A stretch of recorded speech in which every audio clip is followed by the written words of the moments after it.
What happens when a country music superstar steps into the lion's den of daytime television, expecting a routine interview but ends up in a heated confrontation with one of the most outspoken hosts in America? The answer? Pure chaos. Please subscribe to our channel before we start and hit the notification bell for more dramatic moments just like this one. Trust me, you won't want to miss what's coming. Blake Shelton, country music royalty, walked into the View set that morning with his trademark cowboy hat tipped low, a smile on his face, and confidence in every step. The audience erupted into applause as he made his way to the chair. It was a typical appearance. Blake was there to promote his latest album and upcoming tour. Nothing out of the ordinary. But as soon as he settled into his seat, Behar, ever the provocateur, was ready for a different kind of conversation. "Look who decided to show up," Joy said, giving Blake an exaggerated look of surprise. "The big country music star himself."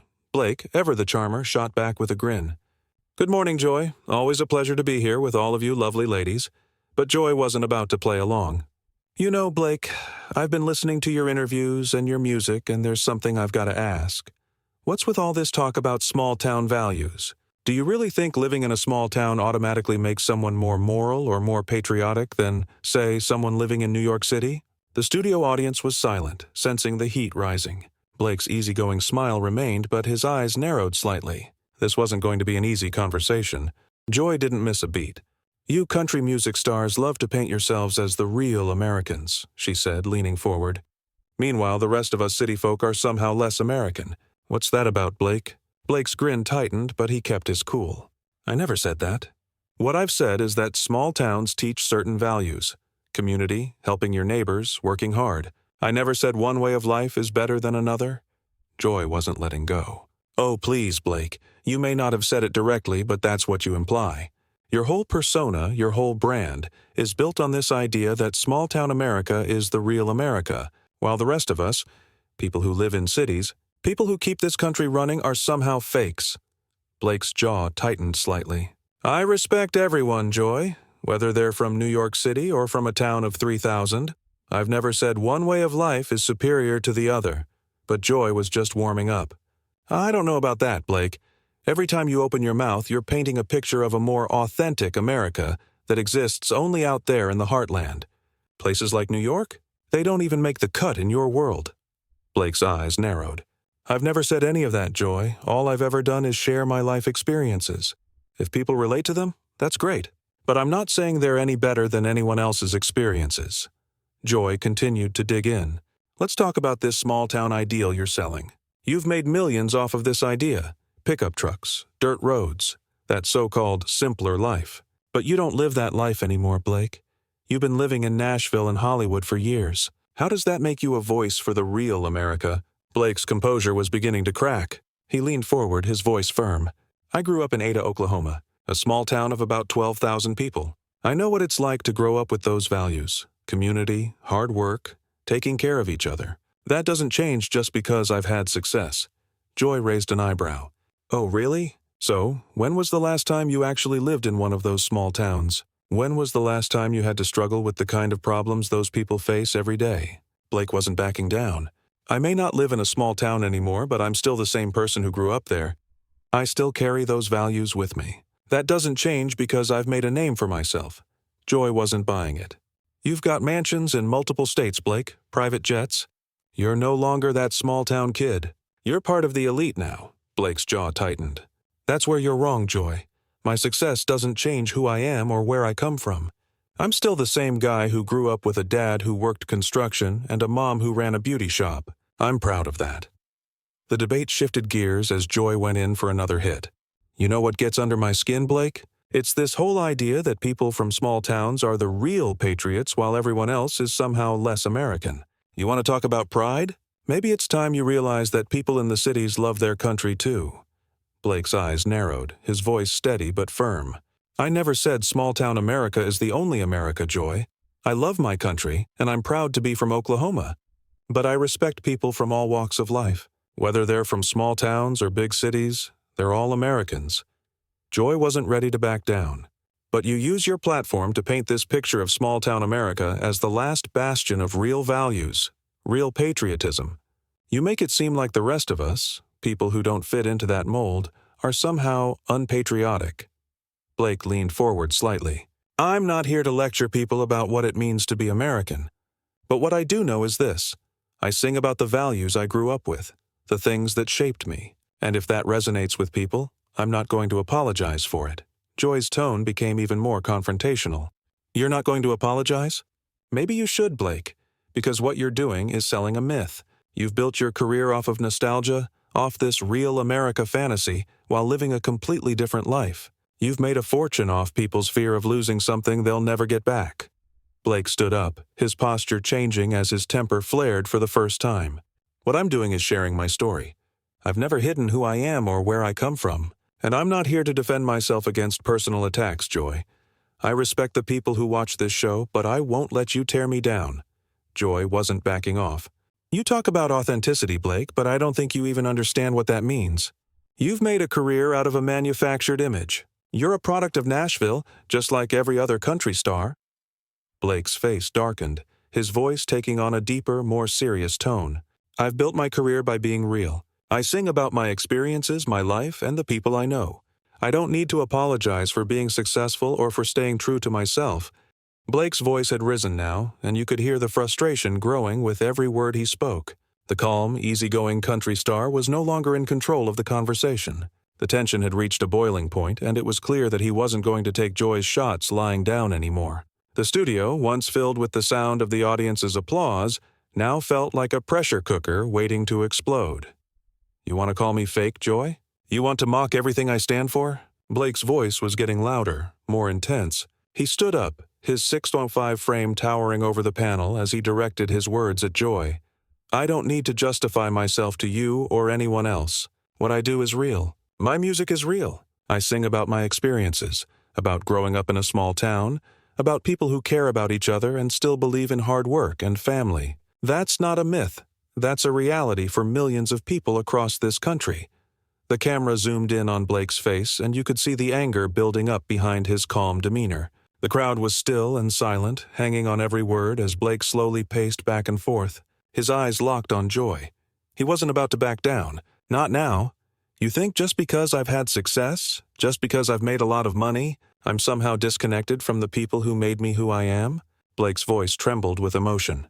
You think because I live in Nashville, I've forgotten about Ada, Oklahoma, the place where I grew up? The people who taught me what it means to work hard, to care for your neighbors, to help someone in need? Blake's hand clenched into a fist as he spoke. His frustration was palpable.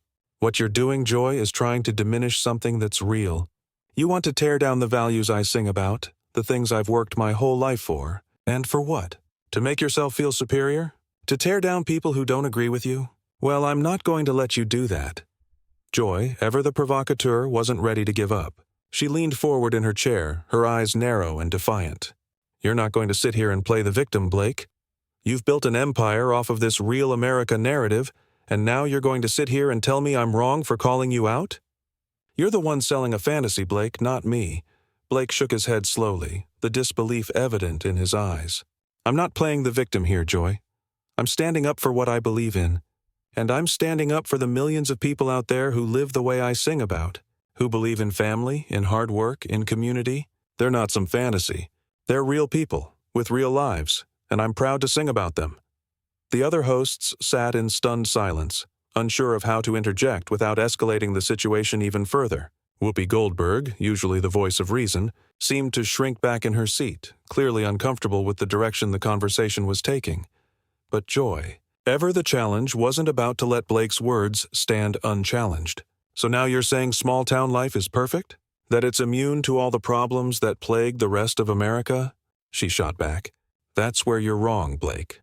Small towns are filled with the same problems: poverty, addiction, closed-mindedness, just like everywhere else. And yet, you don't sing about that. You don't write songs about the struggles people face in those towns. You paint a picture of perfect little communities that don't really exist. Blake's jaw tightened and his fists clenched once more. He took a step toward the panel, his voice rising with the emotion of the moment. You think I don't know about the problems, Joy?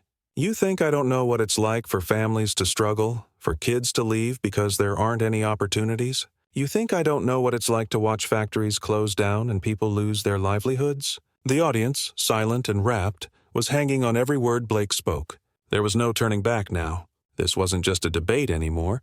It was a fight for Blake's dignity, for his beliefs.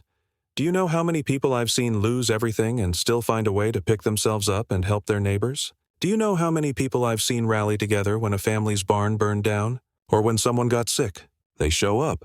That's the kind of community I come from. That's what I write about. And it's not fake. It's real. And if you can't see that, maybe you need to take a closer look. Joy, for the first time, was speechless. She looked around the table, almost searching for some kind of validation, but none came. Blake was standing tall, unwavering in his beliefs, and the entire studio had shifted its focus. The fight wasn't about small-town America anymore. It was about respect. It was about the values that Blake held dear, the values that had made him the person he was today. Blake took a deep breath, his shoulders squared. You want to call it a fantasy? Fine. But let me tell you something, Joy. I'm not the one trying to sell people an illusion. I'm not the one pretending I'm something I'm not. I'm not the one sitting here tearing down everything that people hold dear just to make myself feel better about where I am in life. Blake turned slowly, looking around the room. And I'm not going to sit here and let you tear down the people I care about, the people who are living these values every day. Blake's words had hit like a tidal wave, crashing against Joy's defensive stance. The silence in the studio was deafening as Blake stood there, his body tense with emotion, his chest heaving as he spoke his truth. It was clear that this moment was unlike anything anyone had expected when Blake Shelton walked onto that set that morning. What had started as a routine promotional interview had turned into a battle of ideals, a clash of worlds, small-town America versus the sophisticated, often cynical perspective of the media. Blake's eyes burned with frustration, but there was a quiet dignity to his posture. He wasn't backing down, not now. The rest of the panel, including Whoopi Goldberg, seemed paralyzed by the intensity of the exchange. No one knew how to move the conversation forward, and the tension in the room was palpable. Blake's voice dropped low, almost a whisper, but it carried the weight of someone who had been pushed to the edge. You're going to sit here and accuse me of selling a fantasy? Fine. But let me ask you something, Joy.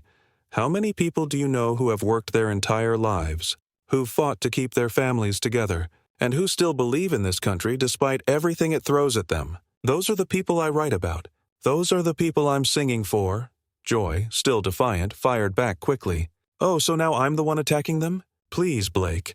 I'm attacking the idea that small-town life is some kind of perfect utopia. I'm attacking the myth that people in small towns are somehow superior to the rest of us, just because they've got a few good values. That's what I'm attacking. Blake shook his head slowly, his face a mask of disappointment. You don't get it, do you, Joy? You've spent your entire career mocking people who don't think like you, mocking the people who actually believe in the things I sing about. You're too busy tearing things down to see what's real about them. Joy's face flushed red with anger as she rose from her chair. I'm not tearing anything down, Blake. I'm trying to open people's eyes to the truth. I'm trying to make them see that the world isn't as perfect as you make it out to be. Blake took a step back, his tone now steady but firm. You think you know the truth, Joy? You think you're the only one who has it figured out? Let me tell you something. People don't need to be lectured. They don't need to be told what to think. They need to find their own truth. And maybe, just maybe, your truth isn't the only one that matters. The audience sat frozen, watching the drama unfold. Every person in that room felt the heat of the moment. The cameras kept rolling, capturing every word, every glance, every pause. It was clear that this wasn't going to end with a commercial break or a soft handshake. Blake had made his stand, and Joy had made hers. But who was right? You can't just run away when someone challenges your beliefs, Joy called out as Blake started to walk away from the set. You've got to face the truth. Blake turned back one last time, his voice cold as ice. The truth, Joy, is that you've spent this whole interview attacking everything I stand for. You've insulted my music, my values, and the people I care about. You've tried to make me into something I'm not. And now you want me to sit here and take it? Not a chance. With that, Blake Shelton turned and walked off the set, leaving Joy Behar, the rest of the panel, and the audience in stunned silence. The cameras continued to roll, but the energy in the room had completely shifted. As Blake Shelton turned and walked off the set of The View, a stunned silence enveloped the studio. The cameras continued to roll, capturing the raw emotion of the moment as Blake's steps echoed in the now quiet room. Joy Behar, who had spent the last several minutes aggressively challenging Blake's values, was left behind in her chair, visibly flushed with both anger and embarrassment. The rest of the panel, still in shock, exchanged awkward glances, unsure how to proceed after such a dramatic outburst. Blake didn't look back. His cowboy hat was firmly in place, his posture unyielding as he exited the stage with calm but deliberate steps. The tension that had built throughout the interview lingered in the air, the weight of the confrontation hanging over the entire set. For a brief moment, there was no sound, no applause, no chatter from the audience, just a heavy silence that filled the room. On stage, Joy sat frozen, her face a mixture of frustration and disbelief. She looked around, expecting some kind of backup or intervention from her fellow hosts, but they all seemed just as uncertain as she was about how to handle the situation. Whoopi Goldberg, usually the voice of reason in these situations, was visibly uncomfortable. She fidgeted in her seat, trying to regain control of the situation, but the damage had already been done. The confrontation had escalated beyond anything anyone could have anticipated. The cameras continued rolling, and producers scrambled in the control room, whispering to one another and figuring out how to salvage the rest of the segment. But nothing could undo what had just unfolded. The moment was raw, real, and left the audience watching at home in total disbelief. Blake Shelton, the country music icon, had walked off the set of one of the most popular daytime talk shows in America, leaving a trail of tension behind him. Back in the studio, Joy tried to gather herself, straightening her posture and offering a somewhat sarcastic smile. "Well, that was certainly unexpected," she said, her voice shaky. "But hey, I guess you can't win them all." The audience, still in a state of shock, remained silent. No one had expected this kind of escalation. The dramatic walk-off had not only shaken up The View, but it had also become an instant talking point across social media platforms, news outlets, and fan forums. The fallout was just beginning. As expected, the clash between Blake Shelton and Joy Behar sent shockwaves through the entertainment world. Fans of both Blake and Joy quickly took to social media to voice their opinions, with divided responses echoing through the online community. For some, Blake Shelton had become a hero, standing up for small-town values and calling out the elitism of mainstream media. For others, Joy Behar was seen as the voice of reason, challenging Blake's portrayal of America and holding him accountable for his celebrity-driven narrative. Within hours, Twitter, Facebook, and Instagram were flooded with hashtags like Blake Shelton walks off, Joy Behar vs. Blake, and The View clash. People from across the political and cultural spectrum weighed in, some praising Blake for sticking to his guns, and others criticizing him for walking out of the interview instead of addressing Joy's points head-on. The media outlets picked up on the moment, with news segments dissecting the exchange. The View found itself at the center of a storm, with many questioning whether the heated confrontation had been orchestrated for ratings. After all, daytime talk shows have long thrived on drama and controversy, but this moment felt different, genuine, raw, and unfiltered. A few days later, Blake Shelton took to social media to address the incident, his tone calm but firm. "I came on The View to talk about my music, my album, and the things I care about," he wrote in a post. But what happened wasn't about that. It wasn't even about a difference of opinion. It became about something bigger. It became about respect. "I respect people from all walks of life, and I expect the same in return," he continued. "I wasn't there to argue or make anyone look bad. I was there to have a conversation. When that conversation turned into a personal attack, I made the decision to walk away. It wasn't about winning or losing. It was about standing up for myself, my values, and the people I represent." Blake's fans rallied behind him, flooding his social media with supportive comments. Many saw his actions as a form of integrity, refusing to let anyone, especially on a national stage, diminish what he believed in. As for Joy Behar, the incident sparked intense debate, both on The View and in the broader media landscape.